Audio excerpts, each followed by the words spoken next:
Let me introduce the star of Ohio Valley Wrestling, announcing the star of his own podcast, The Bolin Alley, the Starmaker, Kenny Bolin.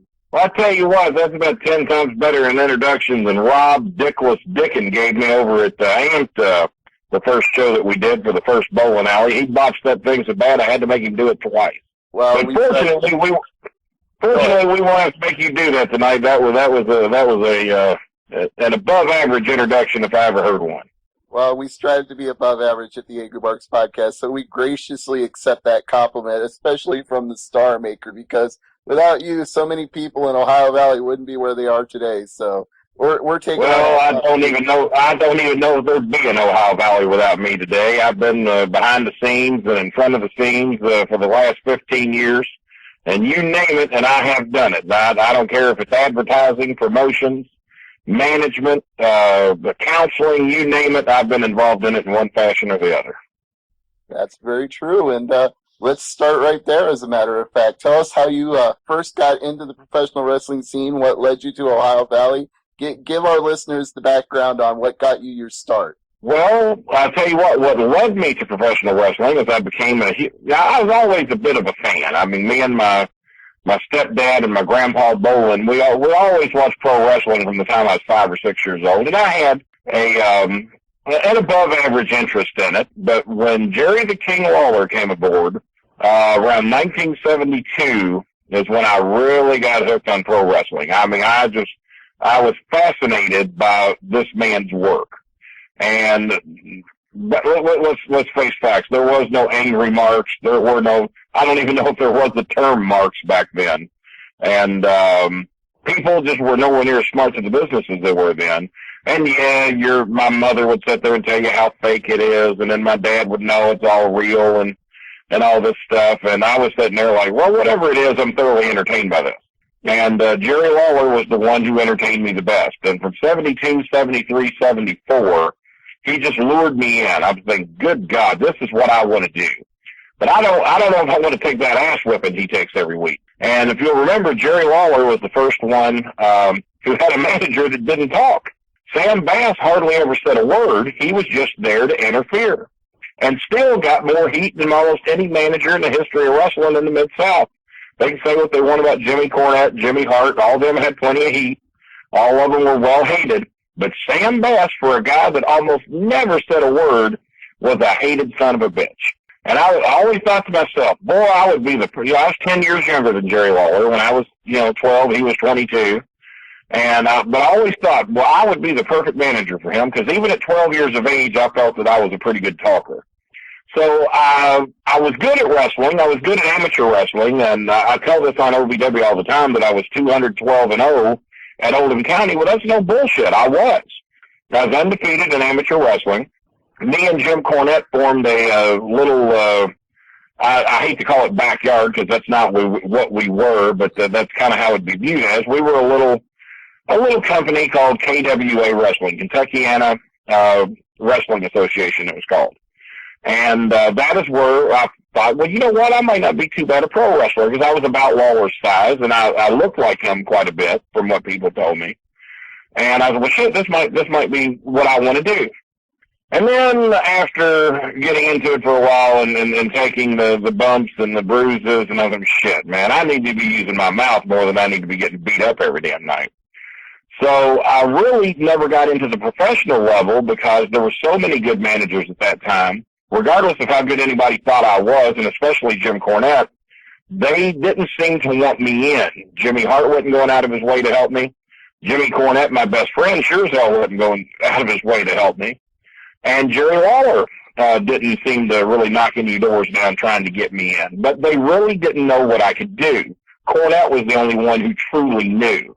And Jerry Jarrett said, even on the show that I had him on, that if he had me and Cornette in Memphis at the same time, he said he would have sold the Memphis Midtown Coliseum out probably another 150 times.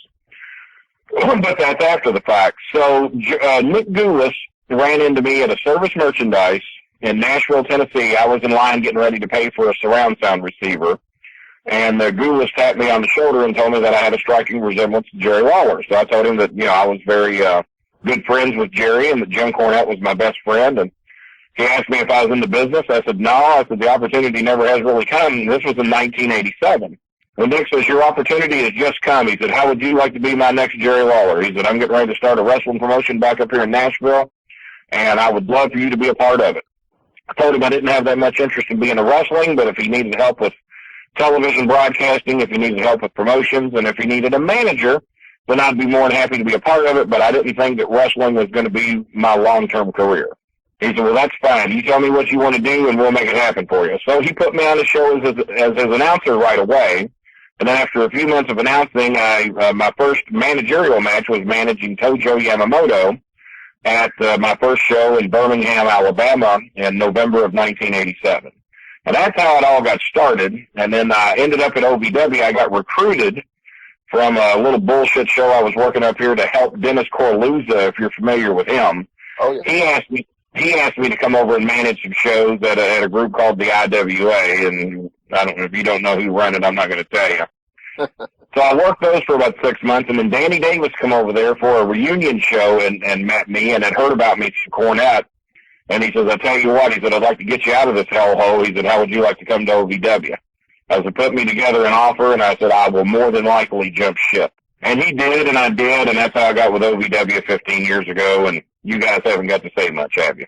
No, that's perfectly all right, because you're telling our listeners everything they would need to know and want to hear about how Kenny Bolin got to be the Starmaker and got to be in the position he's in OVW today. So that's kind of how it all got started. And then, of course, once WWE came aboard with us and Jim Cornette come down here and we formed the Developmental Association, that gave me some talent that I could do something with. It wasn't the run-of-the-mill goof who's had 5 indie matches and thinks he's the next gift to God or something. And we actually had some stuff we could work with. And then, of course, my main claim to fame, John Cena. I actually was there in Kentucky the other day, and I heard that some interviewers had talked to him about me and that he was very complimentary about what I'd done for his career. So that was nice to hear. Yeah, I read those same reports as well, and Cena had nothing but praise for how Bolin Services got him to be in WWE. So you do deserve a lot of credit for that, and helping a young superstar who was coming in as a prototype and hadn't really been formed into anything yet. He definitely took to your if you've ever seen the DVD My Life that me and Danny Davis are on there for a little bit, giving our 2 cents worth about Cena, you'll see Vince McMahon say that I didn't think Cena had it in him. I didn't think he had any talent. I didn't think he'd make it in the WWE. And me and Danny Davis and Jim Cornette are like, you got to be fucking me. You know, what are you talking about? This guy can't make it. And so I don't know what Vince was looking at, but he blew it on that because Cena, and then of course Rico Constantino was here right about that same time. He went up before Cena did. Very talented individuals, and Cena should still be with the company, or not Cena, but Rico Constantino ought to still be with the company today, if you ask me. He was a superior talent and was a great heat getter as well. I would totally agree with you. In fact, I from the very beginning when Rico showed up, I was already familiar with him from his work on American Gladiators, and I thought, this guy has charisma. He's an athlete. He's going to go really far. And then he ended up managing Billy and Chuck and being in a couple of tag teams, and it just seemed like they never got out of him what they really could. Oh no, and he even gave me credit for all the heat that he had on there. Well, but Billy and Chuck, they seemed to work well with him. But when he had Holly involved, Holly did not like Rico. Holly made it clear that Rico got way too much heat and took too much attention away from them. And which I've even been accused of that at OVW, but Rico knew and Cena knew that if I had heat, the group had heat, and you can absorb what I have done. And smart wrestlers and smart people in the business know that. I mean, how much heat do you think Cornette had? Did you ever hear Bobby and Dennis complain about how much heat Jimmy had? They better pray to fucking God Jimmy had the heat, because Dennis and Bobby, their strong point was not promos. Jimmy was the absolute perfect manager for them. I sometimes wondered why I had Cena, because Cena was such a good talker, but we all three knew our place. We all three could talk. Rico will admit to you he was probably the lesser of the three of us, but he got better just through association, and he got to be pretty damn good. But all three of us knew our place. None of the three of us were jealous of who got the most promo time.